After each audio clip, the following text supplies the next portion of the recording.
Muy buenas tardes. Nuevamente en nuestro horario habitual sábado desde el punto de encuentro, programa institucional del colectivo Conciencia Magisterial TV. Una nueva forma de sentir con el corazón la educación.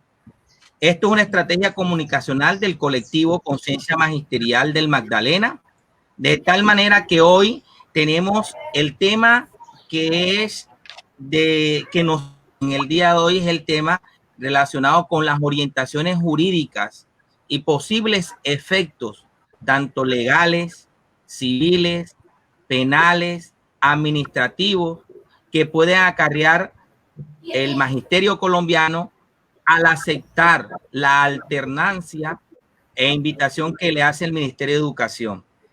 De tal manera que hoy tenemos invitado a un perito especial, doctor Joshua Germano.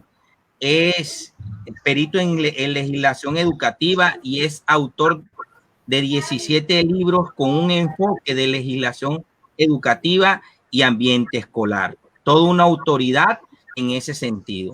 E igualmente he invitado al doctor Eduardo Ortiz.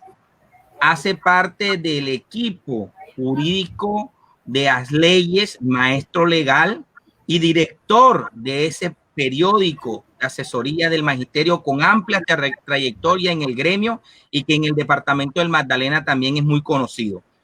El doctor José Eduardo es abogado de la Universidad de Nariño y hace parte, es director del periódico Maestro Legal. Muy buenas tardes. Igualmente tenemos al compañero Humberto Cabrera, profesor ya pensionado, retirado del magisterio, con una amplia experiencia y reconocimiento en el campo, coordinador académico, con muchas experiencias de manejo y disciplinario, en manejo de convivencia escolar, en fin, hace parte del colectivo Conciencia Magisterial del Magdalena y encargado precisamente de la dependencia de asesoría jurídica y maneja la oficina de sabiduría dorada del colectivo.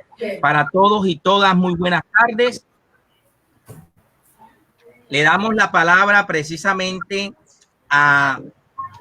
inicialmente al experto Joshua Germano, porque precisamente nos asiste, Joshua, la preocupación que nosotros los maestros de Colombia tenemos con el llamado del Ministerio de Educación Nacional a la denominada alternancia educativa y que nos convocan para el mes de agosto con unas profundas preocupaciones para los entes territoriales certificados y no certificados, porque nos dieron a conocer unos denominados protocolos, ¿sí? Y la expedición de la directiva ministerial 011, 012 y para las universidades la 013, y que realmente está preocupando a las autoridades educativas en todos los territorios nacionales, porque al parecer el gobierno nacional se lava como Pilato las manos y quedan unas responsabilidades de carácter civil, penal, administrativos y disciplinarios que de pronto los educadores de Colombia realmente no manejan, y nos gustaría que realmente usted como experto en este tema nos diera una orientación, una disertación acerca de estos riesgos que puede acarrear el magisterio colombiano. Lo escuchamos, doctor Germano. Bueno, muy buenas tardes para todos. Yo represento una empresa privada, hago primero la claridad. Somos Edúcate para Educar, una empresa privada que lleva 16 años en el ámbito escolar trabajando con el área de legislación educativa y 26 años en el tema de prevención, orientación y reflexión. Quien les habla, soy perito experto ya hace 14 años en el tema de legislación educativa y ostento los derechos de autor de la guía de ejemplo de manual de convivencia para colegios oficiales y privados con derechos de autor desde el 2006. En tanto de la alternancia, lo primero que hay que aclarar es que cuando se haga la revisión por parte del Senado, por parte del Congreso y por parte de la Corte Constitucional de estos decretos que están sacando a raíz de la emergencia en salud o pandemia, ya veremos cuáles son los que pasan en el filtro constitucional, ya veremos cómo la pirámide de Kessel ha sido violentada, vulnerada, pisoteada, desconocida, y la ley 137 de 1994 es la que nos dará las pautas, las guías y las herramientas. Eso no es que la ministra saca y saca y saca decretos y directrices y lineamientos y el presidente firma y firma decretos, ya van más de 148 decretos que firma el presidente y creen que es solo firmar decretos y ya. La ley 137 del 94 en su artículo 51 habla muy claramente de que tienen que tener un control y ese control lo ejercerá el Congreso y además la Corte Constitucional.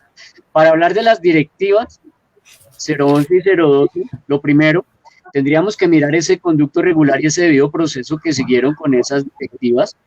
Y lo primero que hay que decir es que violaron todo conducto regular y todo debido proceso.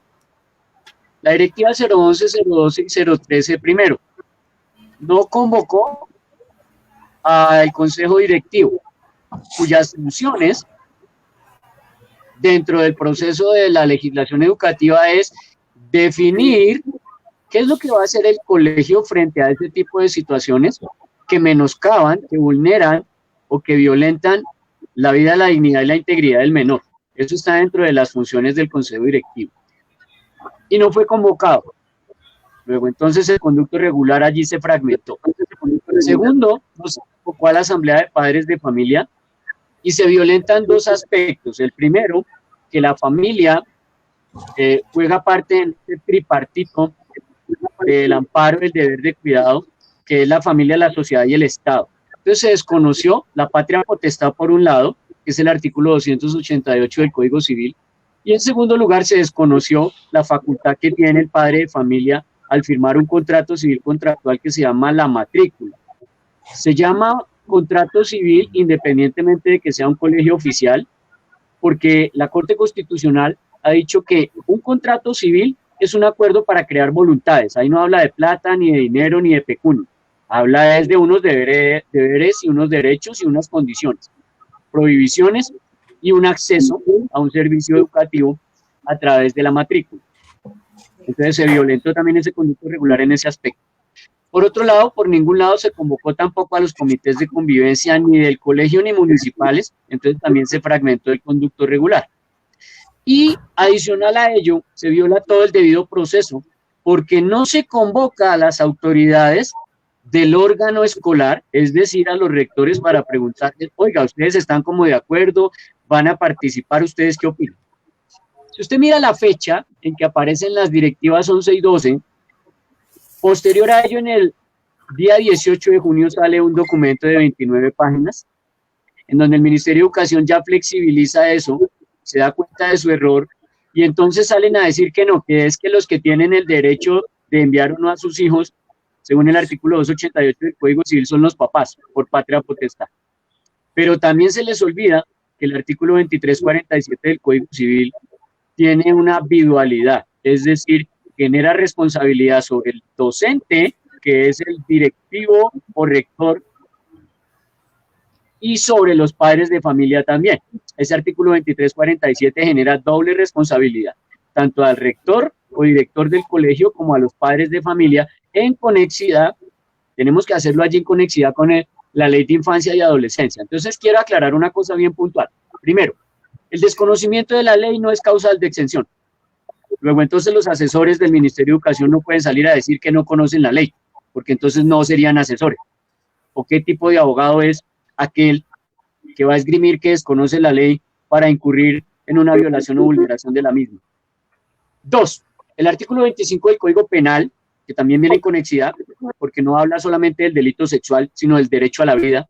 Ese artículo 25 del Código Penal habla de que el delito se comete por acción, porque usted lo materializa, porque usted lo planea, porque usted lo ha tenido en mente y lo lleva a cabo. Y por omisión, que es el artículo 414 del Código Penal, porque usted sencillamente no cumple lo que la ley le obliga. Y en el caso de los profesores oficiales, hablamos del 414 del Código Penal, que es el prevaricato por omisión, porque tienen una obligación de cumplir la ley. Y en ese sentido de cumplir la ley, ya ahorita más adelante le digo cuál es la ley que tienen que cumplir, porque el derecho a la educación jamás va a estar por encima del derecho a la vida. En una ponderación constitucional, en donde usted pone en una balanza el derecho a la vida por un lado y el derecho a la educación por el otro, ¿de dónde saca usted que el derecho a la educación va a prevalecer o va a subyugar al derecho a la vida? Cuando el derecho a la vida es el único derecho absoluto en Colombia, al menos en el papel, porque no hay una pena de muerte. Mientras que el derecho a la educación se tiene que ponderar, porque no es un derecho absoluto. Yo no sé algunos rectores y profesores de dónde sacan esa tesis aberrante y esa tesis bizarra de que el derecho a la educación es absoluto. Yo no sé de dónde lo sacan, porque yo veo es en el artículo 67 y 68 de la Constitución, primero una educación de calidad y segundo es el privilegio que tienen los papás para elegir la educación que quieren para sus hijos y que es obligatoria únicamente hasta los 15 años. Yo no sé de dónde sacan que estudiantes que cometen todas las fechorías que quieran en un colegio y tienen 16 y 17 años, tienen derecho a la educación absoluta. La educación, dice el artículo 67 de la Constitución, es obligatoria solo hasta los 15. De ahí para allá, entramos a hablar otro idioma. Por otro lado, el artículo 199 de la Ley de Infancia y Adolescencia, el artículo 199 de la Ley 1098 del 2006, dice clara y taxativamente que cuando usted violenta los derechos de un menor, usted no tiene ningún tipo de beneficio. Y eso no habla solo de los violadores, habla para cualquier delito, lesiones personales, matoneo, acoso, amenaza, toda situación tipo 3 a la voz de la Ley 1620 de 2003. Por otro lado, el artículo 18 de la Ley de Infancia habla de qué es maltrato infantil. Y el artículo 18 de la Ley de Infancia tiene 3 verbos rectores importantes que no podemos desconocer, que se llaman la omisión, el descuido y el trato negligente. Traduce que cuando usted docente, cuando usted directivo, coordinador, orientador o rector, incurre en omisión o en descuido o en trato negligente, usted está incurriendo en maltrato infantil que da una pena de 4 a 7 años. Adicional a ello, tenemos un artículo que es más complejo todavía, muchísimo más complejo, que es el artículo 44, numeral 4 de la Ley de Infancia y Adolescencia. ¿Qué dice el artículo 44, numeral 4? Tiene un verbo rector que se llama garantizar. Cuando usted le dicen garantizar, no es 3/4, no es la mitad, no es 1/3. ¿Es garantizar o garantizar? Porque a usted no lo condena en la mitad o lo declaran 3/4 culpable. Entonces el artículo 44 dice que usted tiene que garantizar ¿a quién? A los niños, niñas y adolescentes. Usted tiene que garantizar ¿qué? La dignidad, la vida y la integridad. Y tiene un hermanito gemelo, ese artículo 44, numeral 4 de la Ley de Infancia. Tiene un hermanito gemelo en el artículo 17 de la misma Ley de Infancia y Adolescencia, que habla de la vida, el derecho a la vida que tienen los menores de 18 años y el derecho a la vida digna. Y por último, tenemos que mirar en conexidad por artículo 04 de la Constitución, norma superior, que dice que cuando dos normas se enfrenten o una norma de esas se enfrenta a la Constitución, prevalece la Constitución como Carta Magna.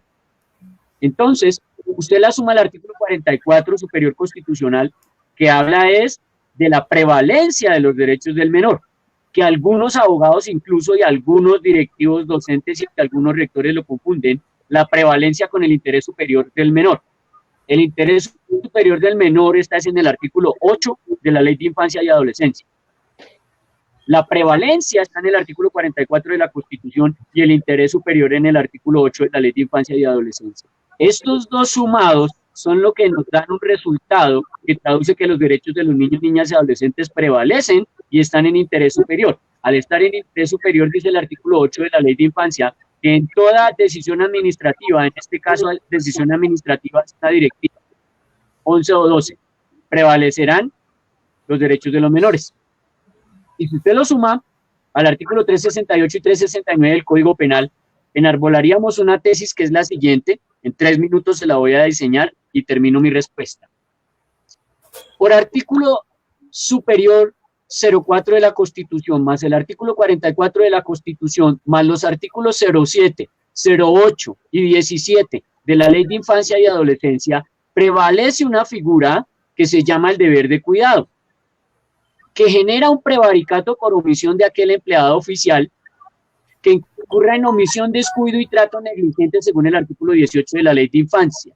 Y para colegios privados, porque seguramente habrá profesores que también son de colegios privados y nos acompañan hoy, no va a decir usted que se salvó, que porque el artículo 414 del prevaricato por omisión es solo para empleados oficiales. No, usted no se salva. Está el artículo 18 de la Ley de Infancia que dice omisión, descuido y trato negligente, y está el artículo 20, numeral 1 de la Ley de Infancia, que se llama abandono psicológico, emocional o físico.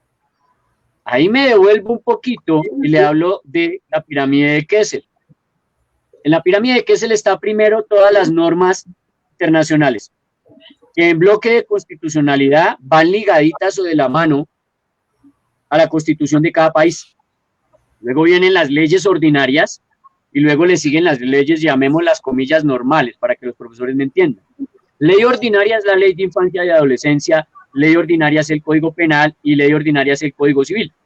Leyes, entre comillas, normalitas, hablaríamos de la 1952 del 2019, que es el Código Disciplinario Único actual y vigente, más otras normas.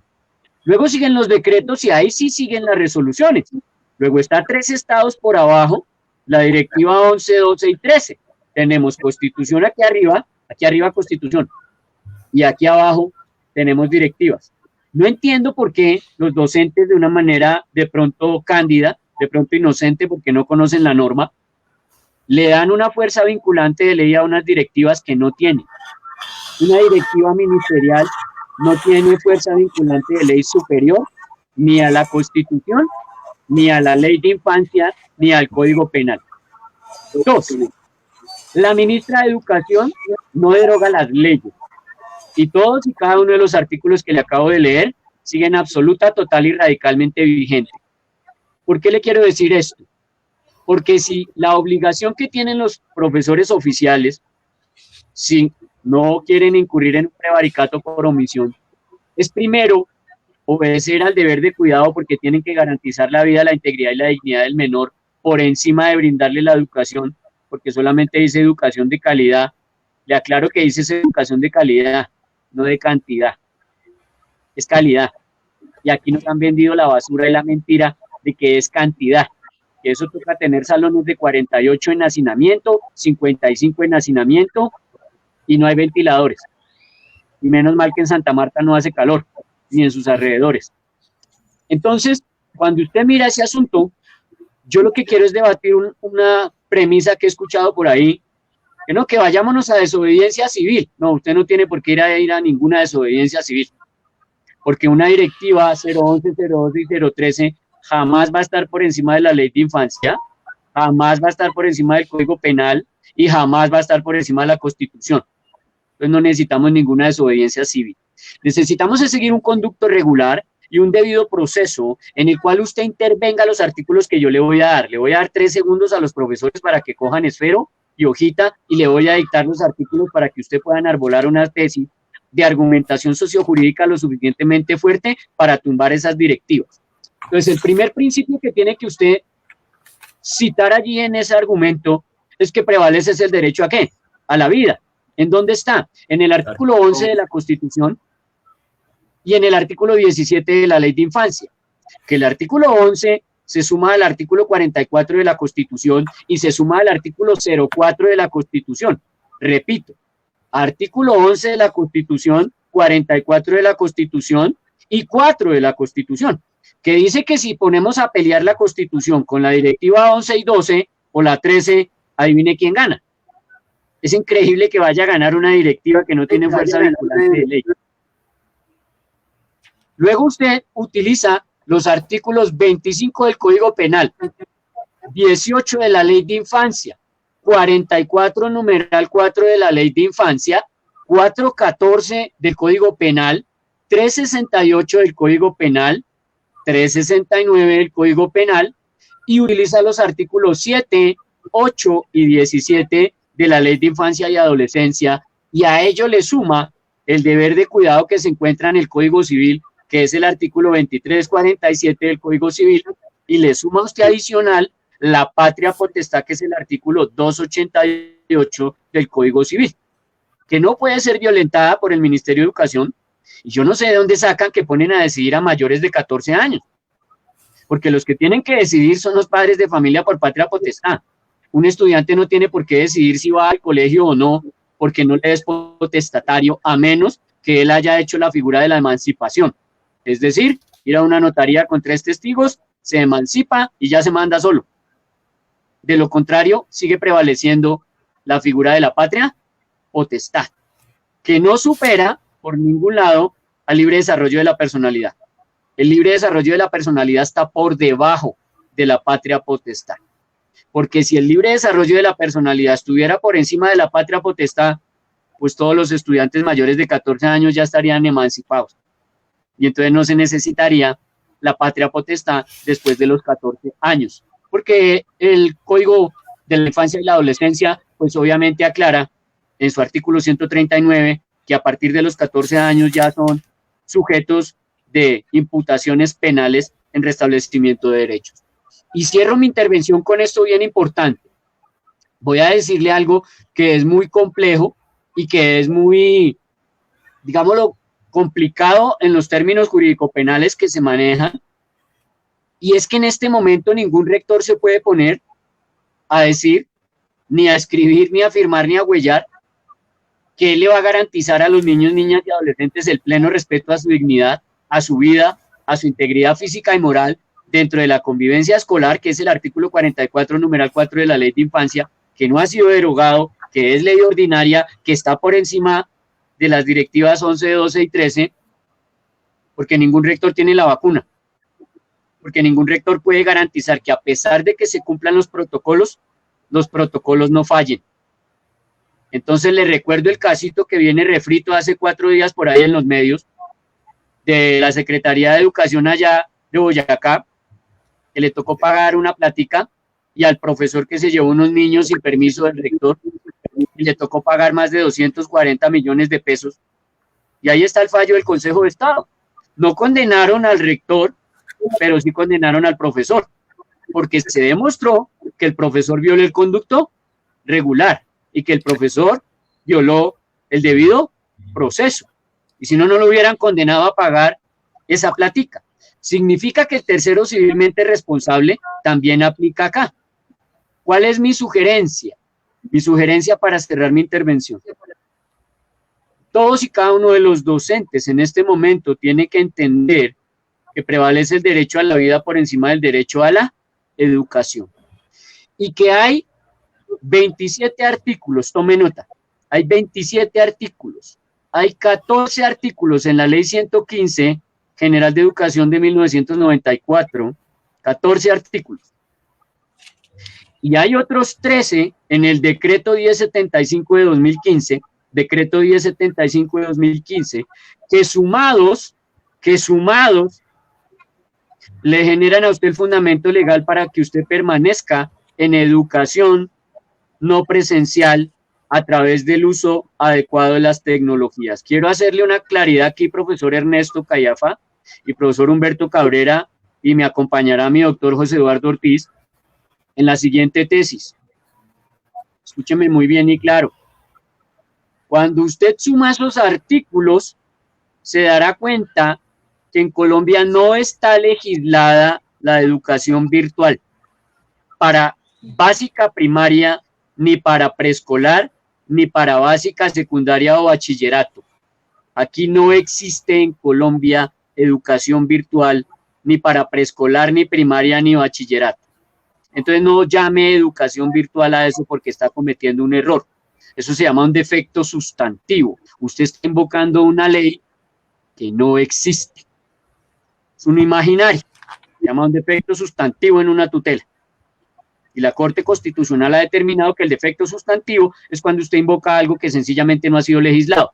En este caso no ha sido legislado, pero sí lo ha legislado y decretado y reglamentado para las universidades. Por eso sí hay educación virtual en la universidad, no así en primaria bachillerato. Luego entonces el término adecuado es el que está legislado, que es el que le acabo de dar, uso adecuado de las tecnologías. 14 artículos lo nombran en la Ley 115 General de Educación, otros 13 en el Decreto 1075 de 2015. Esos 27 artículos, más todos los anteriores que le acabo de dar, que les dije que anotaran, seguramente le darán elementos suficientes en lo jurídico legal, penal, civil, administrativo, en lo disciplinario y por supuesto en legislación educativa para tumbar la directiva 11, 12 y 13 que exige ir a una presencialidad cuando se está poniendo en riesgo la vida, la integridad, la dignidad de los menores de edad. No podemos ni siquiera improvisar. Yo le hago una claridad, profesor. El artículo 7 de la Ley de Infancia y Adolescencia dice que la mera amenaza en contra de la vida, la integridad y la dignidad del menor ya es un delito. La mera amenaza. Artículo 07 de la Ley de Infancia y Adolescencia. Luego, entonces, lo que tiene que hacer el profesor aquí es entender que él es el eslabón más débil. Y por ser el eslabón más débil, tiene que hacer unas actas especiales en donde él se exime de toda responsabilidad sobre, tome nota por favor, sobre el artículo 32, numeral 4 y 5 del Código Penal. ¿Qué dice el artículo 32, 4 y 5 del Código Penal? Artículo 32, numerales 4 y 5. Que usted está obrando bajo la orden de un superior, que esa orden viene legalizada y legítima a través de unas directivas. Y tercero, que está siendo emitida por un órgano que tiene la jerarquía superior a la suya y que le está dando la orden. Artículo 32, numeral 4 y 5 del Código Penal. Allí se exime usted en lo penal, pero la pregunta que queda en el aire, ¿cómo se exime en lo civil? Del artículo 2347. Eso es lo que nos queda bailando. ¿Y cómo se exime usted frente al Código Disciplinario Único, Ley 1952 del 2019, 28 de enero? Ahí es donde nos queda bailando el asunto, porque tenemos es que blindar al profesor de todas las maneras. Coordinador orientador, exactamente igual, y se logra ese blindaje es a través de unas actas que desarrolla, primero, el Consejo Académico, porque tiene que hacer un cambio, modificación, reforma y adición al currículo, al plan de estudios y al sistema institucional de evaluación educativa, utilizando para ello el plan de mejoramiento educativo. Artículos 76 a 79 de la Ley 115 del 94.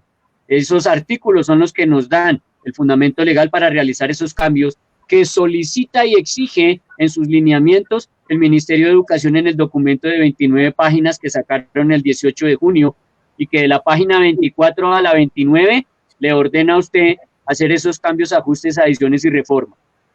Y para cerrar, es el rector el que tiene que ir a radicar esos cambios, adiciones, ajustes y reformas ante la Secretaría de Educación certificada a voces del artículo 78 de la Ley 115 del 94.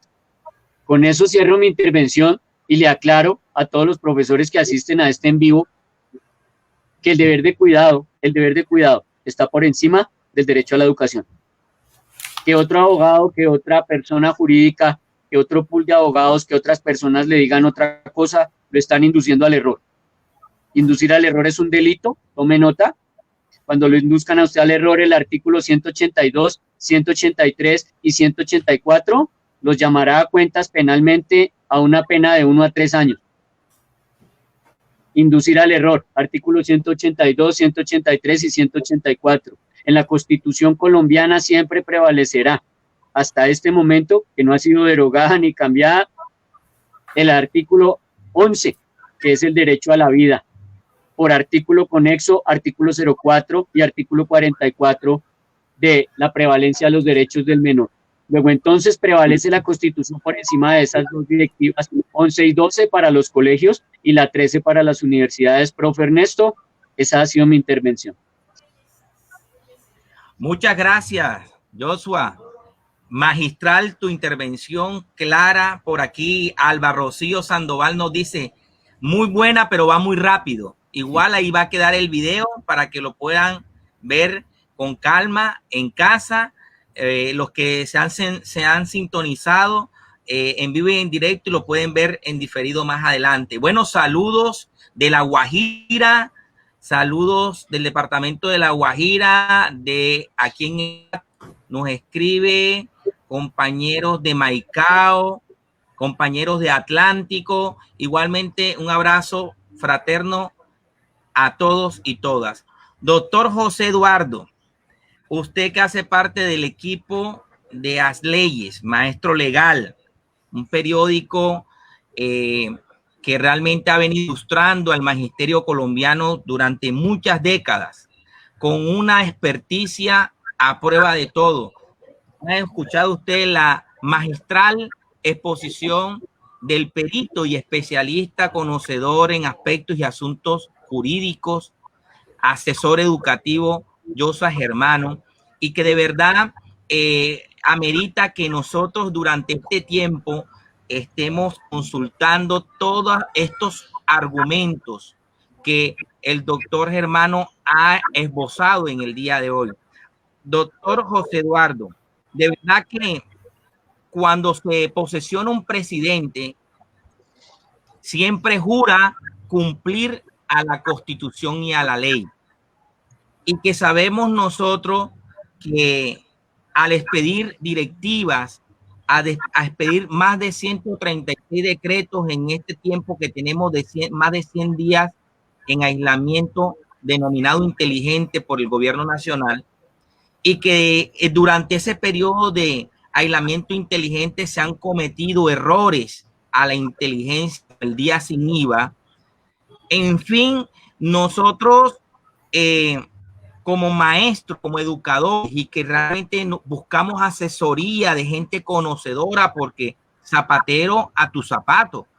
Y importante que usted como director del periódico As Leyes y persona integrante del equipo de maestro legal, nos dé también un planteamiento, las posibles salidas y tesis que el magisterio colombiano pueda recurrir, aparte de la postura, y respetamos la postura que ha tomado la federación, porque nosotros estamos afiliados a la Federación Colombiana de Trabajadores de Educación en la desobediencia civil, pero somos partidarios de ir más allá.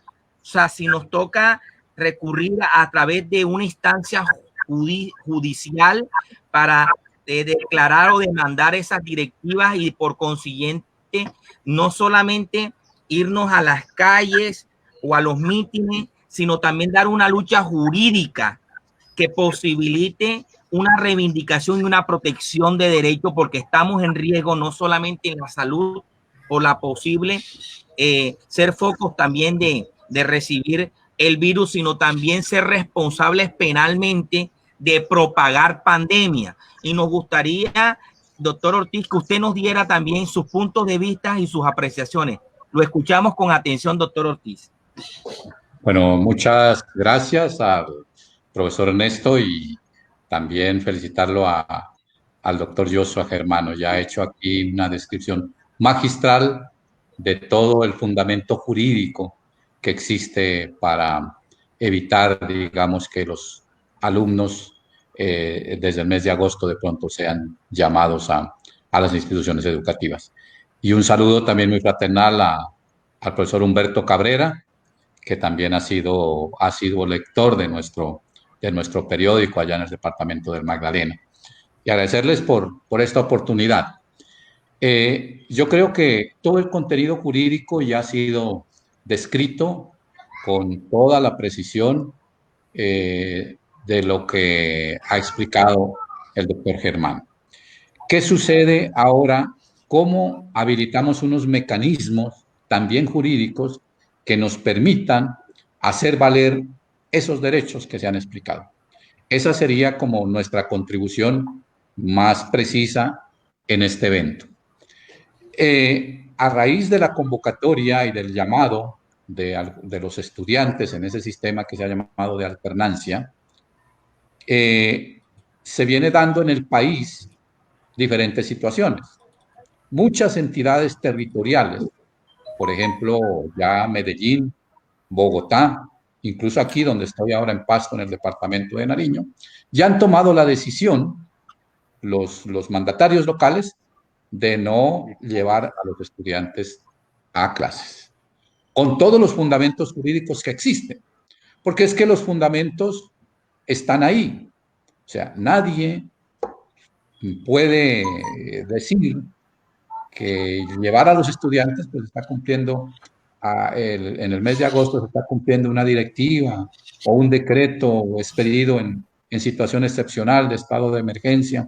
En fin, todo el sistema jurídico obviamente hoy está en suspenso prácticamente por la situación muy particular que crea esto, y porque el presidente obviamente, al estar actuando en estado de excepción, tiene esas facultades, obviamente, que no son facultades que no tengan control.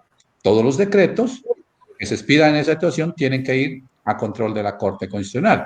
Pero, sin embargo, hasta mientras existe el control, pues los aplican. Y ustedes saben cómo se han expedido ese tipo de decretos. Muy poco para atacar la enfermedad, muy poco para defender a los débiles, más bien para defender a otras personas y para algo que es distinto a atacar la prevención de la enfermedad y sobre todo cuidar a los más débiles.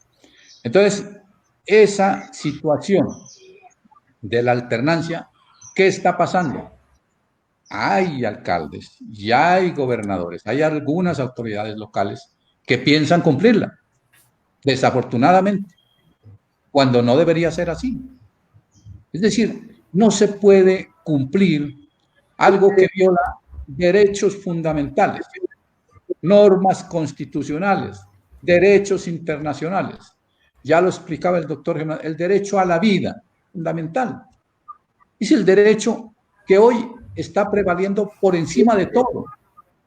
Aquí obviamente se le está dando más interés a unas situaciones económicas y por eso pasa lo que pasa y lo que está pasando en Colombia, desafortunadamente, porque no se ha atacado de fondo, no se han tomado medidas para defender la salud, la integridad y la vida, sobre todo, de los ciudadanos. Pero bueno, esos son asuntos políticos. ¿Cuál es la situación que se viene presentando ante esto? Se viene hablando de desobediencia civil. La desobediencia civil es una acción sobre todo política, digámoslo así. ¿Sí? Pero, jurídicamente, ¿qué debemos hacer para activar unos mecanismos de defensa con toda la argumentación jurídica que ya ha sido de manera magistralmente explicada? Yo pienso que en los sitios donde exista, digamos, de parte de las autoridades locales y de pronto de algunos directivos docentes, que puede ser que los haya también, de hacer cumplir la alternancia, creo que hay que empezar haciendo una petición por parte de los directivos docentes, de los rectores, ojalá en común acuerdo con las directivos, el consejo directivo de la institución educativa, la junta de padres de familia, ojalá el personal estudiantil, ¿haciendo qué? Solicitándole en un derecho de petición a la autoridad local que haga una visita a la institución educativa, que programe una visita a la institución educativa para que la educación, la autoridad determine cuál es la situación sanitaria, locativa y de bioseguridad que existe en la institución educativa. Claro, es claro que eso no existe, pero también nos toca hacer eso. ¿Por qué? Porque cuando se llegan a estos debates jurídicos también juega mucho las pruebas. Pues nosotros hemos recomendado, incluso ya tenemos hecho un formato de derecho de petición que lo vamos a compartir con ustedes para que se les dé a los directivos docentes la posibilidad de que de manera inmediata soliciten de la autoridad local que corresponda que se dé una visita a la institución educativa que corresponda, ¿sí? Y se certifique cuál es en realidad la situación locativa, la situación sanitaria y la situación de bioseguridad que existe hoy en las supuestas instituciones educativas. Nos vamos a dar cuenta que no existe, porque es que aquí se está legislando es en contra de la realidad. Las directivas, los decretos que están convocando a los estudiantes, a un grupo de estudiantes, a que vayan a las instituciones educativas o que se presenten, están absolutamente lejos de la realidad, porque conocemos cómo son las instituciones educativas, sobre todo las públicas, en el estado de postración en que se encuentran. Entonces, nosotros sugerimos activar esos mecanismos para, obviamente, acudir a unas acciones legales que tengo entendido que podría ser la acción de tutela de manera inmediata. así como para que una autoridad judicial emane una decisión y diga que no se debe cumplir. Así como el día de ayer, por ejemplo, se pronunció un juzgado de Bogotá y tumbó parte del decreto que les impone restricciones severas a los mayores de 70 años, violando derechos fundamentales. En esto va a igual. O sea, si persisten las autoridades locales de darle cumplimiento a esas directivas del ministerio, nosotros pensamos que hay que empezar es también a actuar por derechos de petición, a pedir unas certificaciones sobre las situaciones para, con esa prueba, interponer las acciones de tutela que haya lugar, que seguramente van a ser falladas a favor de los estudiantes y de los padres de familia, porque ya se ha explicado aquí, no existe ningún fundamento jurídico, constitucional, de convocar a los estudiantes en esta situación en que estamos a partir de agosto, algunos estudiantes a las clases. Sería además un atentado gravísimo, porque todos nos estamos dando cuenta que hoy incluso la curva sigue subiendo en Colombia y están diciendo que eso va a ser en agosto, el mes donde va a haber el fútbol. Entonces, es un contrasentido. Ese estilo de autoridad que tenemos de imponer por encima, violando todas las cuestiones legales, desconociendo la realidad de tratar de imponer algo que está por fuera del derecho. Dejo ahí mi intervención y muchas gracias por compartir con nosotros este espacio. Listo, doctor José, estamos, el colectivo con...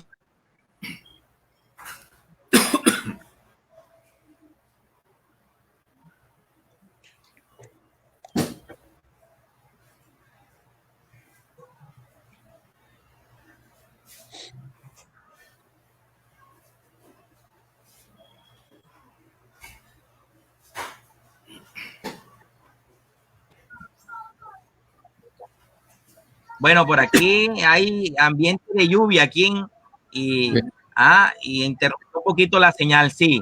Bueno, profesor Humberto, igual le reafirmamos, doctor Ortiz, que el colectivo está muy atento al formato de derecho de petición y por ahí estamos muy pendientes. Por ahí nos dice un compañero, Jaime Antonio Faris, que es bueno también convocar a los personeros estudiantiles para darle esa asesoría y entregarle precisamente a esos compañeros ese formato para que los estudiantes y padres de familia puedan interponer un derecho de petición ante la autoridad. Estamos muy atentos. Profe, igualmente. Yo le comparto por correo el formato para que usted, es un formato ya desarrollado jurídicamente con todos los fundamentos legales, constitucionales, para empezar a hacer ese tipo de peticiones y empezar como a ejercer alguna acción legal por lo que se pueda. ¿Listo? Perfecto. Igualmente nosotros lo vamos a compartir con nuestros contactos, con los compañeros y compañeras, no solamente en el Magdalena, sino también lo hacemos con los compañeros a nivel nacional. La idea es que podamos ser un medio de difusión y de compartir inquietudes y que posibiliten eso, ¿no? La reflexión pedagógica, el análisis académico y que obviamente dé luces en esta situación que estamos viviendo, que es una situación inédita, en estos tiempos inédita y que realmente debemos darle orientaciones y precisiones. Profesor Humberto, usted como coordinador ya retirado con la vasta experiencia, con todo lo que tiene que ver, el doctor Germano nos dice que es necesario ajustar los manuales de convivencia, hace necesario ajustar todo lo que tiene con el plan de estudio y el pensum, el currículum, porque obviamente estamos en una situación muy particular. Igualmente, saludos del profesor Rafael Cuello, es asesor de FECODE y ex secretario general de nuestra federación para todos y todas. Saludos extensivos a través del medio. Profesor Humberto, retomando la pregunta, nos gustaría conocer esas experiencias, esos casos, para que el doctor Germano y el doctor Ortiz, con toda su experticia que tienen en el aspecto jurídico, en las responsabilidades de tipo civil, penal, administrativo y disciplinario, lo que puede llegar a acarrear si nosotros retornamos a esa alternancia. Lo escuchamos, profesor Humberto, su planteamiento. Muy buenas tardes.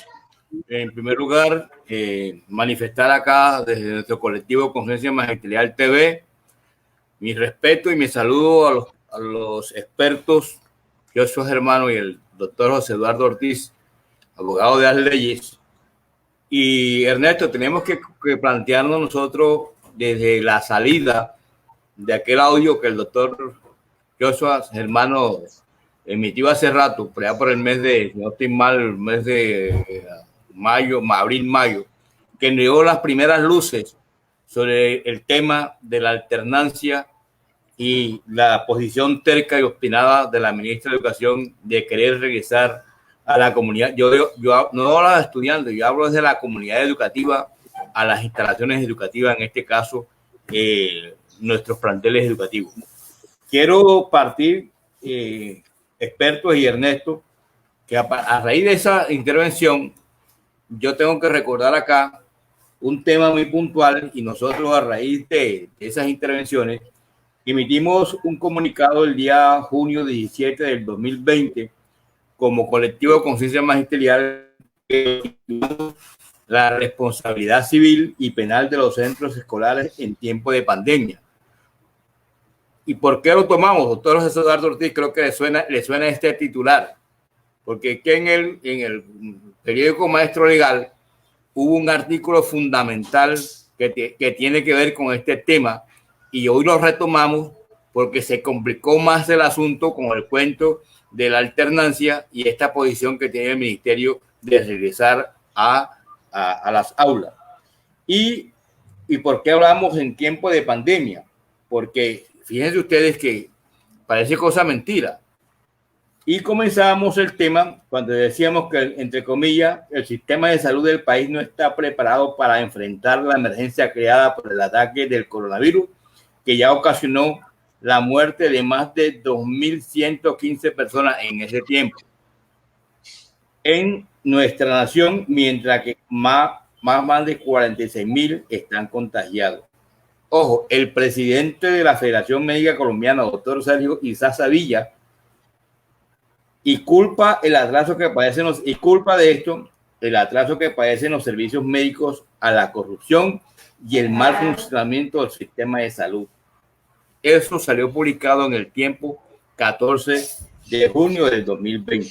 Entonces nosotros partimos desde este punto de vista. Si el país como tal no está preparado para enfrentar este ataque mortal de este bicho, como muchos hemos acostumbrado a decirlo, mucho menos va a estar preparado nuestro sistema educativo para enfrentar hoy en día lo que se viene planteando como una alternancia de querer que los maestros, los padres de familia y incluso hay que decirlo así, que muchas entidades territoriales en un primer momento estaban acolitando esta posición del Ministerio de Educación, donde produjeron resoluciones como esta que le voy a leer al doctor Joshua y el doctor José Eduardo Ortiz, donde decían en un contenido que me llamó mucho la atención, por la cual se conforman los equipos de trabajo para el acompañamiento pedagógico y técnico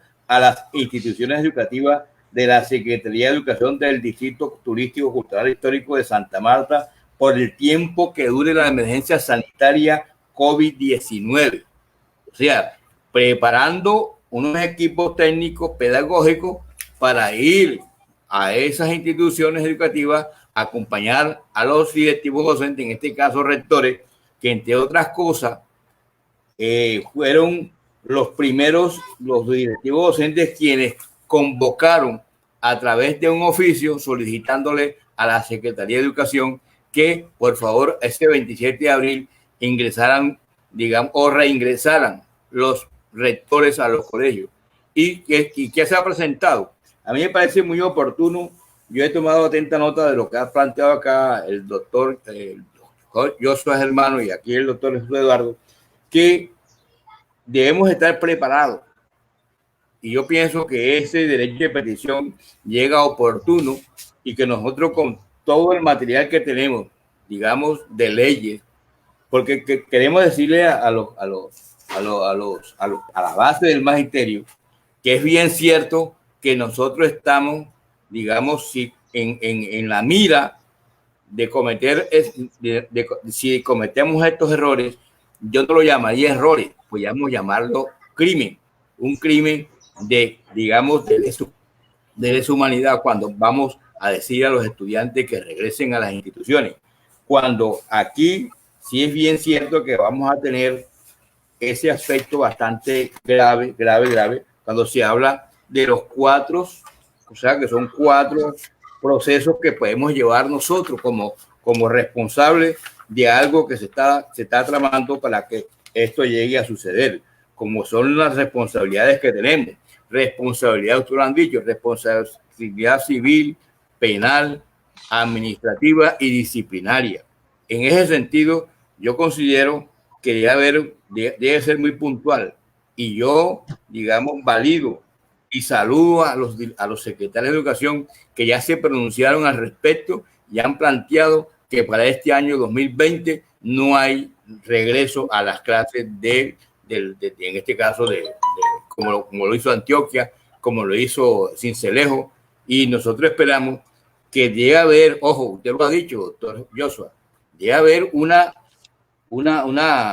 acompañamiento, porque aquí no se puede legislar unilateralmente cuando no se han tenido en cuenta los consejos directivos, no se han tenido en cuenta los comités de convivencia escolar, ni de las instituciones escolares, ni del mismo distrito Secretaría de Educación.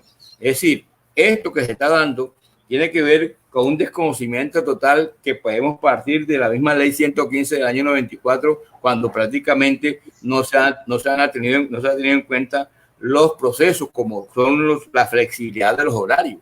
O sea, no se ha tenido en cuenta cuál es el funcionamiento del consejo directivo de X o Y plantel, porque resulta y pasa que hemos leído en resoluciones donde arbitrariamente han trasladado docentes cuando dice, es que yo soy el rector y yo tengo por ley, o sea, se arroga el derecho de ser que por ley él puede hacerlo, cuando prácticamente este señor obedece a un organismo del gobierno escolar que establece claramente que ellos dependen de la decisión de ese organismo que se llama gobierno escolar, sobre todo consejo directivo o consejo académico. Entonces, en ese sentido, no se puede por tomar decisiones unilaterales, digamos, y que en realidad han venido perjudicando a muchos docentes, en este caso, en materia de esos trabajos que se han venido haciendo, incluso se han venido haciendo en época de pandemia, es decir, en época de aislamiento. Entonces, esto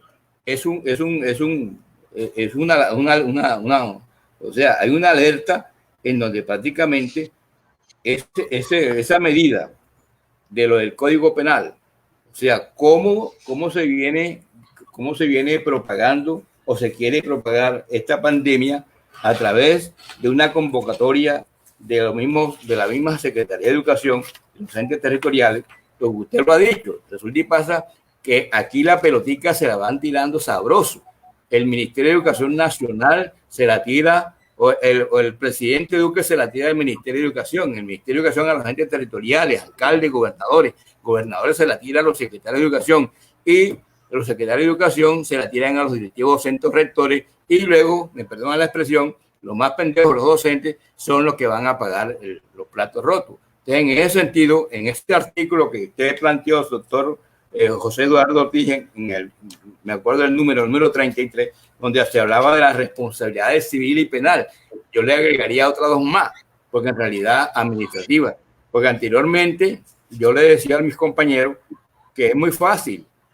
Ya anteriormente nosotros teníamos un estatuto docente 2277 del 79 que nos daba la oportunidad a nosotros de tener un organismo que se llamó, porque nosotros perdimos ese derecho, que se llamó Junta Seccional de Escalafón, donde se dirimían los procesos disciplinarios de los docentes. Hoy en día no, hoy en día hay por ley 734 y por ley, la otra ley del año 2019 sobre el Código Único Disciplinario, ya se están haciendo es por la vía de este control disciplinario, donde hoy en día ya no hay sanciones como se hacían antes, que se hacían, digamos, las discusiones, un debate, y se lograba, digamos, salvarle, por decirlo así, el pellejo al docente. Hoy en día no. Hoy en día las sanciones son de 10 años de inhabilidades. Es decir, ¿cómo así que eso ni cuenta se da ni el rector, ni si cuenta se da el mismo docente cuando ya tiene una sanción,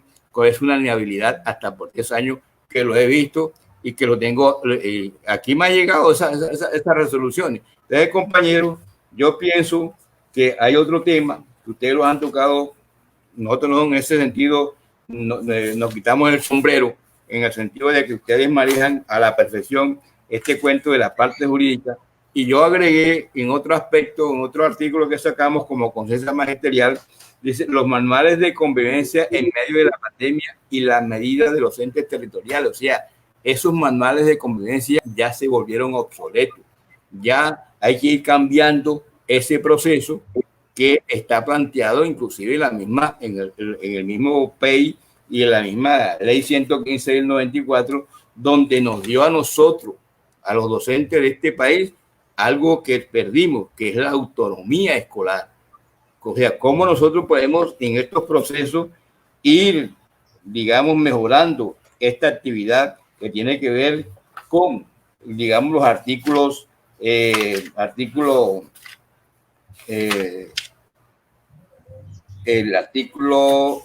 ya les digo, 73, el proyecto educativo institucional, el artículo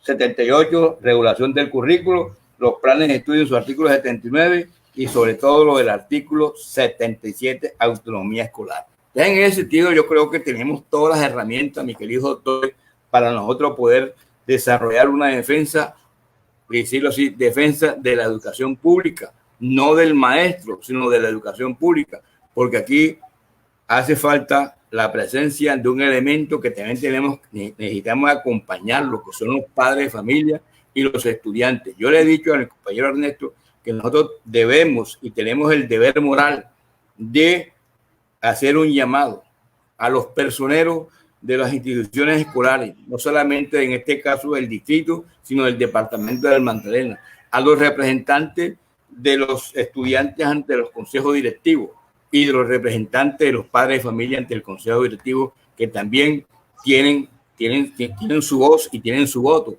y tienen derecho a opinar y a decir no vamos más, no vamos a la alternancia, y que en realidad lo que queremos es que en primer lugar, pues que lo primero que está, ustedes lo han dicho, por encima de todo, es el artículo 11 de la Constitución Nacional del Derecho a la Vida, y que el mismo artículo 44 con la defensa de los estudiantes, porque yo le he dicho una cosa, yo cuando oficiaba como coordinador de disciplina, que yo le cambié el apellido, yo no colocaba coordinador de disciplina, yo colocaba coordinador de convivencia, porque me parecía que sonaba mucho mejor y había un tratamiento más acorde al cargo que yo venía desempeñando.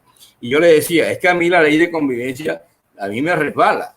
A mí yo lo que le tengo miedo es a la ley 1098 del 2006 o ley de infancia y adolescencia, que es a donde está el veneno, donde podemos nosotros hacer la defensa de los estudiantes, o sea, de los niños, niñas y adolescentes.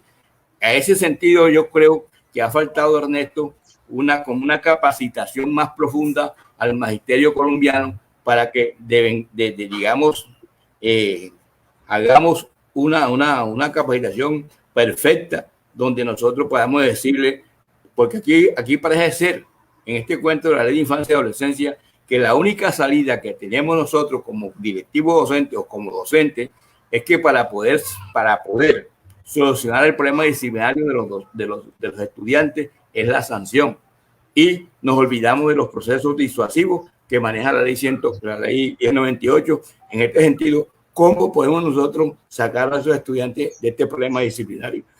Es mi aporte. Yo agradezco, Ernesto. Creo que debemos nosotros, con esto, estamos haciendo un aporte a lo que hoy en día tenemos, este confinamiento. Dios quiera que esto termine ya, porque en realidad lo que está por encima de todos nosotros es la vida, es la educación, y en realidad creo que debemos seguir con este cuento para poder avanzar, digamos, como colectivo y hacer un llamado a las organizaciones sindicales nuestras, que aquí las hay, para que también nos pongamos el overol y trabajemos conjuntamente y rememos por una sola parte y no estemos cada quien por su lado. Gracias. Ernesto. Bueno, profesor Humberto, muchas gracias, de verdad. Bueno, al doctor Llosa, al doctor José Eduardo Ortiz, nosotros como colectivo también tenemos nuestra tesis, nuestro planteamiento. Le decía, y bueno, me toca a mí como presidente dar la orientación de nuestra posición que nosotros consideramos. Nosotros hemos venido consultando con algunos amigos abogados para ver cómo nosotros nos adelantamos a las posibles consecuencias y impactos, para no esperar llorar sobre la leche derramada, ¿sí? Sino la idea es manejar unos principios que maneja la salud pública, que es la prevención. Y nosotros en la educación estamos tratando de hacer, por eso el doctor Ortiz nos facilita el formato de derecho de petición para darlo a conocer a todos los compañeros y compañeras en todo el país. La idea es interponer los recursos antes de que llegue el mes de agosto, ¿sí? Solicitando las medidas sanitarias, las medidas de bioseguridad, todas las medidas que posibiliten, en cierta manera, blindar y proteger a los niños, niñas y adolescentes y por supuesto al magisterio colombiano de una posible contagio masivo, ¿sí? Segundo elemento, hemos mirado con nuestros amigos y asesores jurídicos un principio, doctor Ortiz y hermano, me gustaría que ustedes también con esa experticia nos apoyaran. Se llama principio de precaución. El principio de precaución es cuando no hay una evidencia científica. Por consiguiente, la persona se puede abstener a asistir a un lugar o a un sitio porque puede ser contagiado o afectado, ¿sí? Entonces, un ejemplo, ya hay sentencias de la Corte Constitucional colombiana donde explican precisamente cuando se argumentan los daños causados por las ondas electromagnéticas de estas torres de telecomunicación en los barrios. Entonces, muchas juntas de acciones comunales han interpuesto tutela, han impetrado tutelas, han impetrado derecho de petición y han argumentado, y hay una constitucionalidad al respecto para abstenerse, ¿verdad? Y la autoridad le niegue la posibilidad de instalar esas antenas porque hay unos daños posibles causados por las ondas electromagnéticas. Entonces, de verdad que nosotros somos partidarios de buscar una vía que posibilite interponer esos recursos, porque como no hay una certeza, primero no hay una vacuna todavía, no tenemos la certeza de cómo un niño, doctor hermano, un niño que pueda compartir, digamos, la merienda con su compañero, ¿sí? Y que ahí se puede dar una propagación de manera involuntaria, pero que allí afecta a muchas personas y cuando quiere ver, todos estamos implicados en una masificación y propagación del virus, y que hay que decir la verdad, Colombia no ha podido darle los elementos de bioseguridad a 62,000 trabajadores de la salud, mucho menos le va a entregar elementos de bioseguridad a los docentes, ¿verdad? Y los que trabajan en el sector educativo, estamos hablando de aseadoras, estamos hablando de celadores, estamos hablando personal administrativo, que reúnen casi 500 y pico de mil de personas, ¿sí? Solamente el magisterio son más de 368,000 maestros. Entonces, si no ha podido con 60 y pico, ¿cómo le va a entregar a los demás? Entonces, por esa razón, el ministerio, cuando nos entrega los protocolos y después nos entrega unos documentos subsiguientes, encontramos de que ahí en el 7 o en el 10 están anunciando las posibles salidas si hay maestros contagiados. O sea, que están dando por hecho que va a haber maestros contagiados. ¿Ya? Entonces, en ese sentido, la preocupación que nosotros tenemos es mayúscula. Pero ante todo, estamos haciendo la tarea, estamos consultando, estamos mirando precisamente las garantías de bioseguridad y que nosotros como colectivo Conciencia Magisterial del Magdalena estamos buscando el equipo de asesores, de acompañamiento que posibilite darle también luces a nuestra Federación Colombiana de Trabajadores de Educación, porque la idea a la hora del té es darle una salida a esta situación que estamos viviendo hoy en Colombia. Entonces yo termino ahí el planteamiento que nosotros estamos elaborando como colectivo y que hemos venido precisamente dando algunas orientaciones. Aquí están dando saludos. Voy a pasar por el chat y aquí hay unas preguntas en el chat a cada uno de los panelistas para pasar en este momento a ese segundo momento para contestar las preguntas, ¿sí? Y después permitirnos darnos salida final al programa. Bueno, aquí nos tenemos saludos de muchos lugares del país, ¿sí? Compañeros que se reportan. Aquí hay una pregunta del profesor Henry Tobón. Dice así: ¿qué pasaría con los docentes mayores de 60 años o aquellos que padecen enfermedades de base? Una primera pregunta para el doctor Germano y así también para el doctor Ortiz. Aquí hay otra pregunta. Aquí hay otra pregunta. Dice Jaime Antonio Félix Carrascal. Nos dice aquí, ¿cómo se haría con aquellos consejos directivos de bolsillo que solamente están para firmarle a los rectores y que en este momento no han sido convocados ni siquiera virtualmente? Ojo con esa pregunta también. Aquí nos pregunta también, nos da una precisión la compañera Alba Rocío Sandoval. Nos dice que podemos incurrir en la propagación de pandemia que está en el Código Penal. Artículo 369. Sí, aquí, sí. Y en el 368, violación a medidas sanitarias.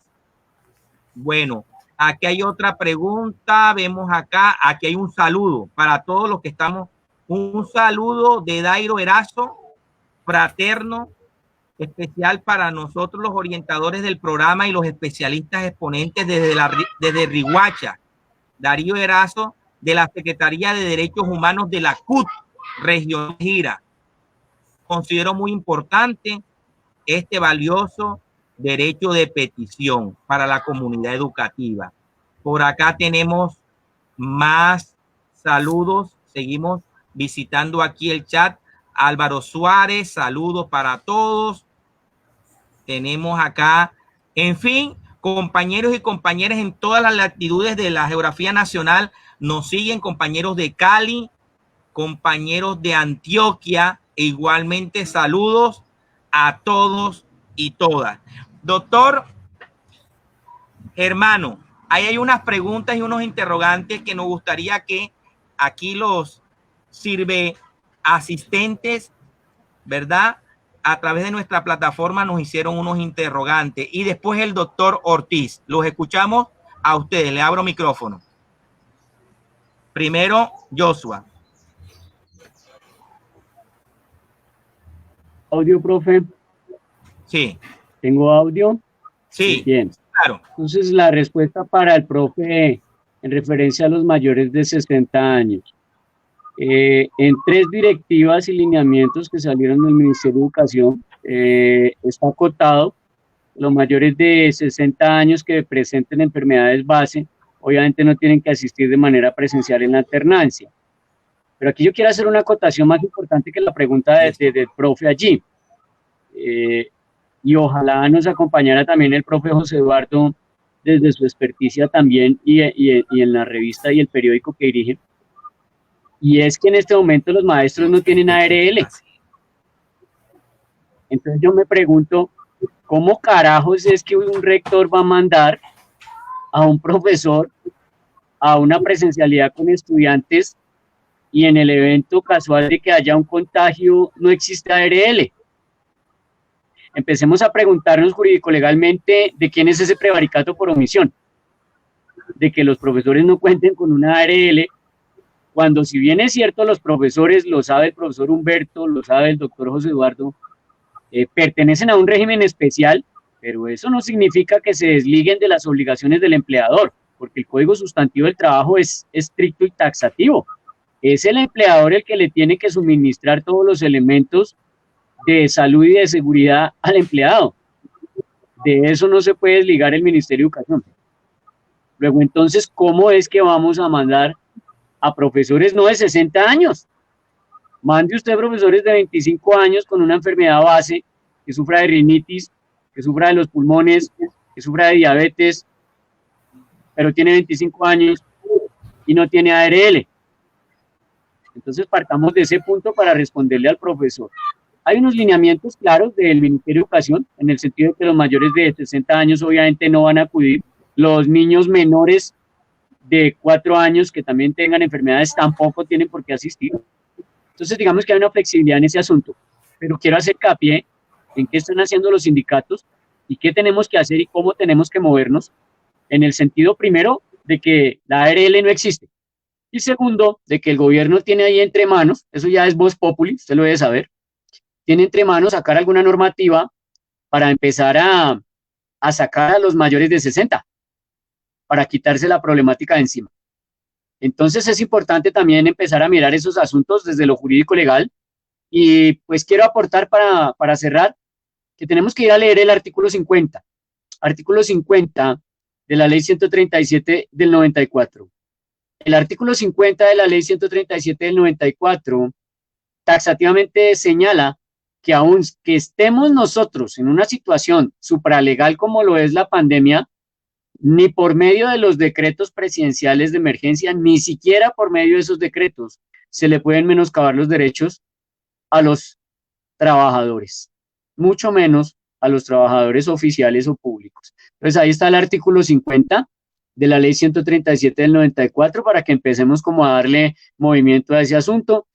La empresa Educate para Educar está disponible para que nosotros podamos aportarles desde el personal que tenemos. Son 4 abogados especializados, 2 son magíster, uno es docente universitario, el otro es decano, la otra persona es experta también en legislación educativa con 26 años de experiencia y uno que tiene doctorado, tiene un PhD en derechos humanos. Entonces ahí estamos para aportarles en lo que ustedes necesiten y hacer una aclaración puntual al profe Ernesto. Por ahí anda la doctora Alba Rocío Sandoval Alfonso colocando en el chat del Facebook toda la regulación de ley. Ella es mi jefe, ella es la directora ejecutiva de Educate para Educar y es la persona que está aportando todo el tiempo ahí en el chat los artículos de ley, copiándolos y pegándolos allí en el chat para que los profesores se ilustren. Esa sería mi respuesta, profe. Perfecto, muchas gracias. Entonces, qué bueno saber, Yosa, la doctora Alba Rocío Sandoval, que esté con esa disposición también de orientar, porque precisamente esa es la naturaleza de su empresa, ¿no? ¿Sí? Formar para educar, y eso es lo que estamos recibiendo en este momento, una formación en los aspectos jurídicos y legales al magisterio colombiano, porque reconocemos, los maestros somos educadores, no somos abogados, tenemos que buscar las personas que tienen y manejan la experticia, y que de verdad que la legislación educativa es bastante amplia y extensa y que realmente amerita especialistas en ese aspecto. Igual consideramos nosotros, bueno, por acá en el año 2015, a través de las mismas luchas que tenemos nosotros con el gobierno nacional reivindicativa, es pertinente recordar que sacó la FECODE sacó esta cartilla, la evaluación al magisterio y el decreto 1757, los riesgos laborales y enfermedades profesionales del magisterio, y aparece aquí la 1655. Digamos que a través de nosotros del 1655, por acá hay una parte específicamente que no está desarrollado y que este decreto se puede ajustar porque ya cumplió después de 3 años, ¿sí? Se puede ajustar y habla precisamente de los riesgos en la bioseguridad, ¿sí? Aquí, en la medicina preventiva. Comparto, está en la página 160 y habla vigilancia epidemiológica y la articulación de los programas de higiene y de seguridad industrial. Y aquí en este capítulo, que hay que profundizarlo, por supuesto, hay que adecuarlo, ¿sí? Está precisamente los elementos de vigilancia en el trabajo y de las enfermedades epidemiológicas. Aquí está. Sesión 4, vigilancia epidemiológica en estos artículos y que de verdad hacen responsable al Consejo Directivo del FOMAC para organizar y administrar y controlar la implementación de la seguridad de salud en el trabajo del magisterio. O sea que nosotros estamos a la espera precisamente. Y lo más curioso, doctor José Eduardo, es que precisamente después te someten a unas tablas cuando hay enfermedades laborales, a unas tablas de calificación. O sea, más cercano a la ley 100 del propio régimen especial que nosotros tenemos. O sea, que nosotros estamos viendo que precisamente estamos ante un gobierno indolente. Estamos ante un gobierno que no escucha a la gente. Estamos ante un gobierno que es displicente, utiliza las estrategias eufemísticas para disfrazar realmente sus verdaderas intenciones. Entonces, lo que usted está diciendo es cierto. El problema de ARL que tenemos y el problema del fondo de prestaciones del magisterio, que es el que habla del TE, están los recursos para ello. Viene siendo golpeado y desfinanciado. Entonces, en términos generales, nosotros estamos, y eso yo lo he venido manifestando reiteradamente, estamos ante una vorágine de situaciones y que nosotros tenemos que darle luces a los compañeras para que realmente podamos mitigar los impactos que se puedan causar ante esa decisión. Doctor José Eduardo Ortiz, los compañeros por ahí hicieron unas preguntas, nos gustaría escuchar también su planteamiento, obviamente sus luces y sus tesis que orientar a los compañeros. Lo escuchamos. Puede abrir el micrófono allá, doctor Ortiz. Bueno, gracias, profe. Listo, tiene micrófono. Bueno, dos acotaciones finales, ¿no? Los maestros, ni los maestros de la antigua carrera ni los de la nueva, tienen un aseguramiento especial por riesgos laborales. Están exentos. Por eso los maestros no tienen ARL. Nosotros lo hemos planteado ya de diferentes formas, porque no debemos confundir la salud en el trabajo, que es el 1055, que está reglamentado ahí, con un aseguramiento que deberían tenerlo. Un aseguramiento, además, que lo tiene que pagar el patrón. Porque el aseguramiento de salud y de pensión, que también se hacen de ese medio, paga una parte, una tercera parte de cotizaciones el trabajador. En cambio, en el aseguramiento de ARL, que es propio de la ley 100, todo lo paga el patrón. El Estado no le ha cumplido a los maestros. Los maestros quedaron excluidos de los riesgos laborales y con ese decreto 1655 se está implementando una salud en el trabajo, ¿sí? Que en parte se ha implementado, pero muy poco, porque implementar un verdadero sistema es un sistema costoso, ¿sí? Y muchas de esas responsabilidades se las han pasado a las que controlan las entidades de salud, a las EPS de los maestros. Entonces, con todas las dificultades que tienen las EPS en prestar los servicios de salud, que sabemos que son pésimas, pues menos pueden prestar alguna, digamos, servicio de riesgos laborales. Ahí hay una desprotección total en los maestros, ¿sí? Es cierto que salieron ya una tabla de enfermedades laborales que no las tenían los maestros, eso fue un avance, y que también se dieron unos parámetros para las calificaciones. Y en eso de las calificaciones de las enfermedades se cometen exabruptos. Ayer, por ejemplo, en mi oficina tenemos un caso de una profesora que fue nombrada en 1995 provisional, ganó un concurso después del 2003, o sea, entró en la nueva carrera, pero venía trabajando desde el 95. Entonces, tuvo unos problemas psiquiátricos, la fueron a calificar y en todas las calificaciones, la medicina del trabajo e incluso también, obviamente, las oficinas regionales de incapacidad los califican con parámetros de ley 100 a todos los maestros. Entonces, ¿qué pasa? Por ejemplo, la diferencia tan grande que en ley 100 un trabajador adquiere ya un derecho a una pensión de invalidez cuando supera el 50% de pérdida de capacidad laboral. Y en el régimen anterior, el régimen de los antiguos maestros, de los que fueron vinculados con el 2277 y que son de régimen pensional exceptuado, solo adquieren la pensión cuando la calificación es superior al 75%. Entonces, al calificar, los médicos tienen que tener en cuenta esa situación muy especial de los maestros y hacer una cuantificación diferente, ¿no? Cuando es un caso y otro.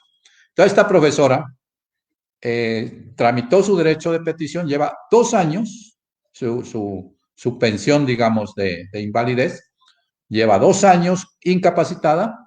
A los 2 años le resuelven, porque es un lío complejo jurídicamente, con una calificación de pérdida de capacidad del 63%.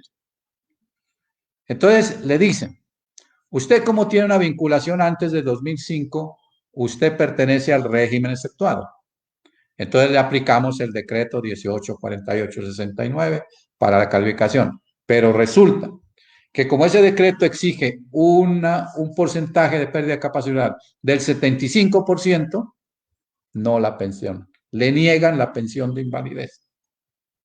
Si usted coge el mismo caso y hace la misma calificación de 63% en ley 100, calificado con el régimen anterior, le da una pérdida de capacidad laboral del 95%. Una persona que no puede trabajar y le niegan la pensión de invalidez. O sea, situaciones tan dramáticas como esa ocurren, pero es porque los maestros no tienen riesgos laborales. No tienen. Esa es una situación que tiene que asumirla FECODE, porque sobre todo, por ejemplo, en estas situaciones, los maestros están totalmente desprotegidos. Y no creo que hayan funcionado esos comités paritarios de salud ocupacional, y menos que se les haya presentado a los maestros alguna asistencia en esta situación. Empezando por ahí. Segundo punto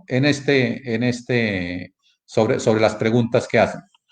Es cierto, pues, que existen las restricciones para los maestros mayores de 60 años o los que tengan algunas otras enfermedades que no pueden hacer trabajo presencial.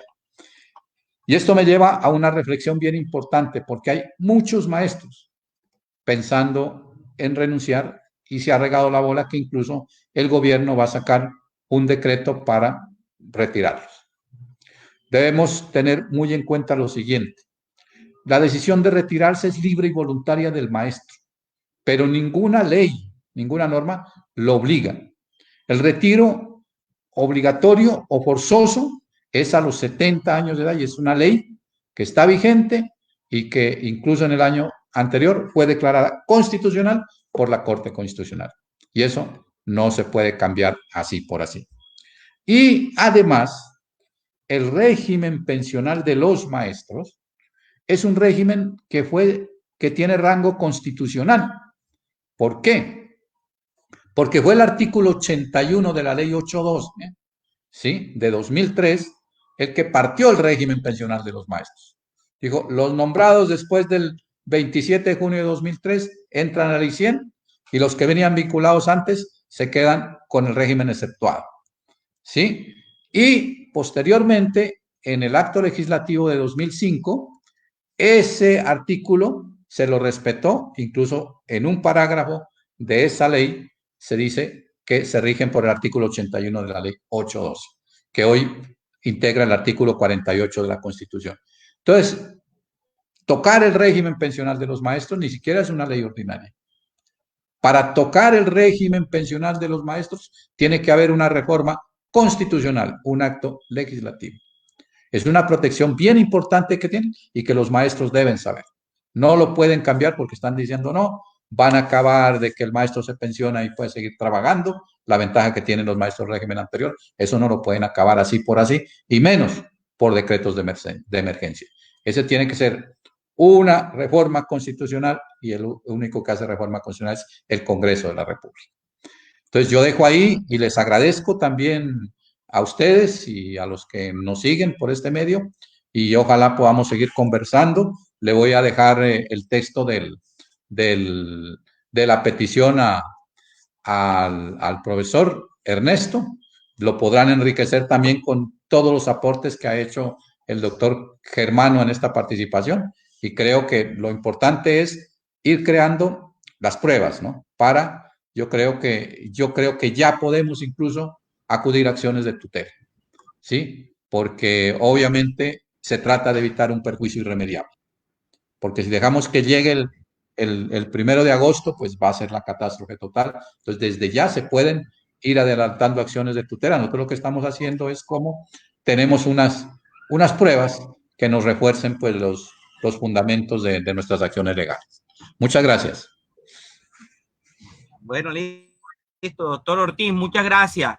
Igualmente, nos siguen saludando compañeros. Carla Castrillón, del departamento de Caldas, dice, aquí en el departamento de Caldas están muy dispuestos los secretarios de los entes territoriales, rectores, a obligarnos a ir a pesar de lo que ha venido pasando.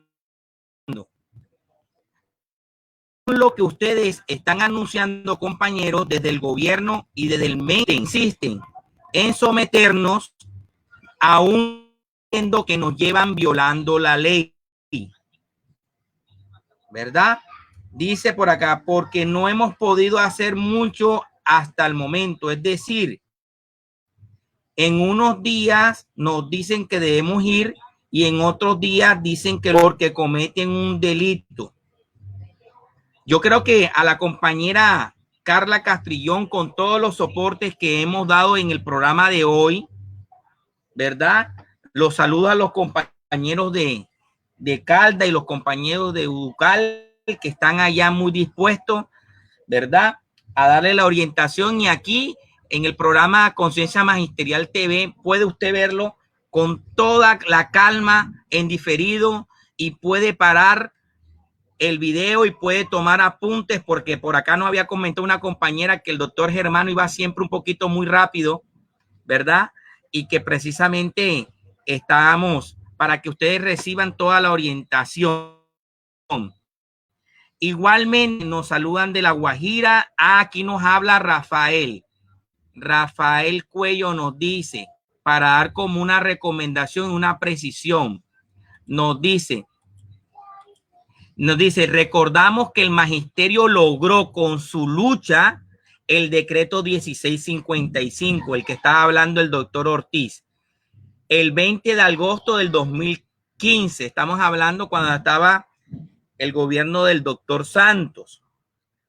Su texto fueron concretados y en el trámite de la firma le cambiaron las tablas de calificación. Ah, claro, juicio porque él era el secretario general de FECODE. Y en el decreto en el que comentó en las fechas en materia de seguridad y de salud en el trabajo para los educadores y docentes, directivos no funcionan. La pregunta, dio la mano para hacerlo inaplicable. Eso sí es bueno saberlo, y más cuando una persona con la experiencia del profesor Rafael Cuello Ramírez, que en ese entonces fungía como secretario general de FECODE y hacía parte de los comisionados de negociación de ese entonces. Entonces, para ir terminando, doctor Germano, nosotros acostumbramos en el programa a hacer esta pregunta, y lo mismo usted, doctor Ortiz. ¿Cómo le gustaría que a usted, doctor Germano, lo recordaran? Abra su micrófono.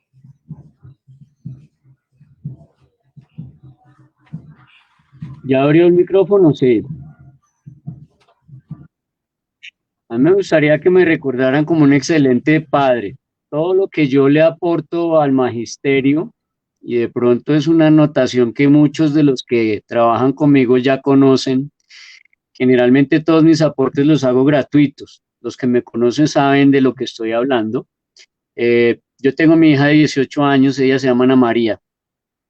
Mi hija Ana María tiene cáncer.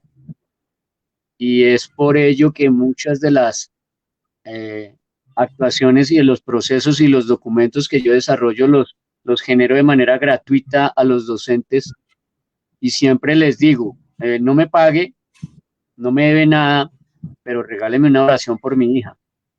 Entonces aprovecho este espacio para eso, para que los que están mirando este video en vivo y ya posterior grabado, le regalen una oración a mi hija Ana María. Mi hija Ana María tiene cáncer, tiene 18 años, y seguramente si usted es padre de familia, tiene sus hijos, me entenderá. Y seguramente si usted estuviera en mi lugar, haría exactamente lo mismo. Entonces creo que pienso que me gustaría que me recordaran, profe Ernesto, como un buen padre. Me gustaría que me recordaran mejor como un buen padre que como un buen jurista o un buen perito o un buen profesional. Pienso que si usted es buen padre, todo lo demás viene por añadidura.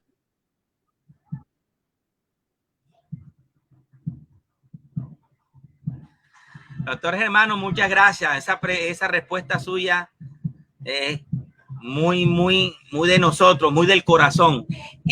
Doctor Ortiz, nos gustaría escuchar esa misma pregunta. ¿Cómo le gustaría, doctor Ortiz, que lo recordaran?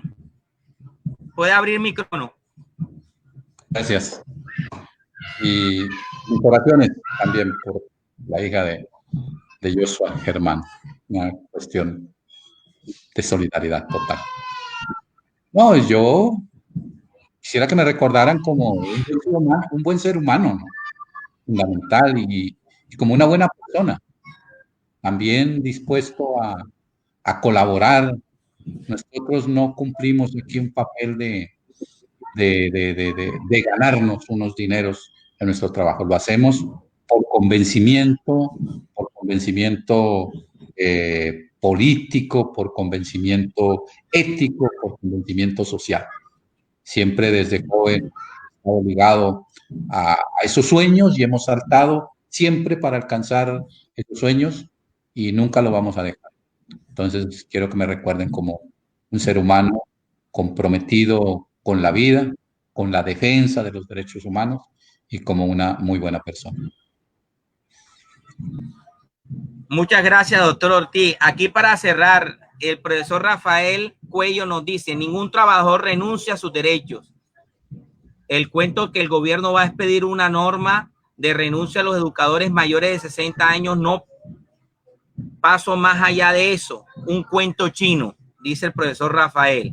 Y por otra parte hace también la recomendación Alba, que trabaja con el doctor Germano, que lo pueden consultar ahí, www.educateparaeducar.org, ¿verdad? Vale también la cuña publicitaria, pueden enlazarse y pueden consultar para que los sindicatos filiales de FECODE o la misma Federación Colombiana de Educadores, si quieren consulta con el doctor Germano, lo pueden hacer. A través de ahí él está muy dispuesto, nos ha dicho que está en plena disposición, o los sindicatos regionales de igual manera. Y aquí el profesor Rafael dice: el artículo 26 de la ley 715 del 2001 determina el retiro voluntario compensado, pero ningún gobierno ha tenido la voluntad política para reglamentarlo. Eso cuesta mucha plata. Tratar de llevar a que los compañeros se retiren cuesta mucho. Entonces, esa parte está allí. Y ya para cerrar, a los compañeros y compañeras, oración. Todos los compañeros dicen oración por Andrea. Todos están aquí. Igualmente, es el sentimiento de nosotros. Yosa, nosotros también vamos a orar por tu hija también, y ten certeza por ello. Profesor Humberto, le damos el micrófono para que se despida igualmente de la audiencia. Ahí. Es pertinente sobre el tema, Ernesto y los doctores, que cuando se habla de que el gobierno de manera unilateral tiene pensado sacar una norma, una ley para, digámoslo así, de despedir a los educadores mayores de 60 años, no sé si estamos y esto va para Rafael David Cuello. En aquella época, hace rato, se manejaba un criterio o una propuesta de la federación sobre un retiro digno. Es decir, en este sentido, el Fondo Nacional de Prestaciones sacó un cuadro estadístico por rango de edades, o sea, de tal edad a tal edad, cuántos educadores había, digamos, dentro del magisterio colombiano.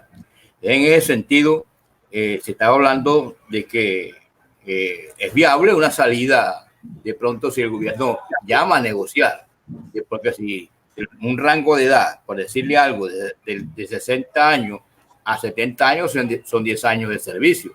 Y en 10 años de servicio, mis queridos compañeros, hay 10 aumentos de salarios a nivel de esos 10 años. Igualmente, aquel educador que no ha podido ascender al escalafón, es posible que de pronto esté un poco bajo y tenga sus 2, 3 o 4 ascensos en el escalafón. Y ese último salario, dentro de 10 años, le va a servir para que de manera retroactiva a los compañeros que estamos o que están en el 2277 les salía una cesantía definitiva, o digámoslo así, digna. Pero que no es que de pronto el gobierno, por su terquedad y su ambición de que ya prácticamente los que sirvimos y tenemos 60 años, tiene más de 60 años, ya no nos sirve, por lo tanto hay que echarlo. Me parece que es una cuestión que está desfasada, y que la Federación Colombiana de Educadores en estos momentos debe ir pensando, adelantándose a la posibilidad de que el gobierno vaya a tratar de mantener una posición totalmente diferente. Igual en la Federación Colombiana de Educadores ya debe tener, que ya lo tiene, digamos, el proyecto, la propuesta de lo que se podríamos llamar el nuevo estatuto de la profesión. En ese sentido, compañeros, de los compañeros que están escuchando este programa, nosotros, aparte de este programa muy pertinente, creemos que se hace necesario, digamos, otros programas, otros temas que son de puntual para el magisterio, como el tema, por ejemplo, del estatuto, como el tema además de las prestaciones sociales, temas puntuales como que se viene dando el caso de la mesada 14, el caso de, mejor dicho, una cantidad, porque tenemos que reconocer aquí, doctor José Eduardo Ortiz, que el maestro legal a las leyes fueron los pioneros y sacaron artículos que referente a este caso de que de la posición que tienen los compañeros que fueron nombrados mucho antes a la ley 812. Entonces, en ese sentido, yo creo que otros que vengan a decir que eso lo descubrieron ellos están totalmente equivocados, porque nosotros hace rato que venimos consultando el periódico desde el primer número, hace rato, y en realidad creemos que es un órgano que ha sido bien difundido y que el maestro como tal debe tenerlo, y por esa razón nosotros sacamos aquí uno que otro comunicado, una circular, digamos, apoyándonos en esos artículos del maestro legal. Y hoy tenemos que agradecer, digamos, al doctor Joshua Germano, al doctor Jesús Eduardo, que en realidad con esto han contribuido a una capacitación seria, que no se está especulando, porque las normas son esas, eso están escritos, lo decía un viejo abogado amigo de nosotros, por eso las normas hay que escribirlas, porque a veces la memoria no falla, pero entonces en ese sentido yo creo que ahí tenemos los argumentos, los soportes para eso que nos está planteando el doctor Jesús Eduardo sobre el derecho de petición, que debemos ya debemos hacerlo, digamos, corriendo para presentarlo mucho antes de que llegue el 1 de agosto. Yo dejo aquí, me despido de los compañeros, un saludo fraternal a Rafael David, al doctor Josué, al doctor Jesús Eduardo, Ernesto y a todo el gremio de compañeros que nos está visitando en el chat. Bueno, sí, gracias, profesor Humberto Cabrera. Igual, es cierto, queda nada más para recordar aquí la compañera Joana Jiménez, que es rectora de un colegio en Bogotá, nos da un saludo y dice, así es, el gobierno lanza chismes para ver cómo reacciona la ciudadanía, ¿verdad? Entonces, de verdad que habla también de que los recursos, esos recursos de pandemia, pues a la hora del TEP también no son tan sólidos como ellos mencionan, porque amerita una cantidad de dinero para adecuar las infraestructuras. Compañeros y compañeras, no siendo más, les recuerdo al profesor Humberto Cabrera, el colectivo Conciencia Magisterial tiene una misión, no solamente la lucha social, política y reivindicativa, sino también un accionar jurídico, y le hemos llamado la misión precisamente recordando un compañero ya fallecido, ¿verdad? Que lo hemos titulado así precisamente con el propósito de reivindicar su nombre y reivindicar sus luchas, ¿verdad? Entonces, ese material que ustedes nos van a hacer llegar posibilita seguir dinamizando y dando algunas orientaciones a los compañeros y compañeras en toda la geografía nacional. No queda más que despedirnos y decirle al doctor Yusa Germano, muchas gracias, al doctor José Ortiz, ¿verdad?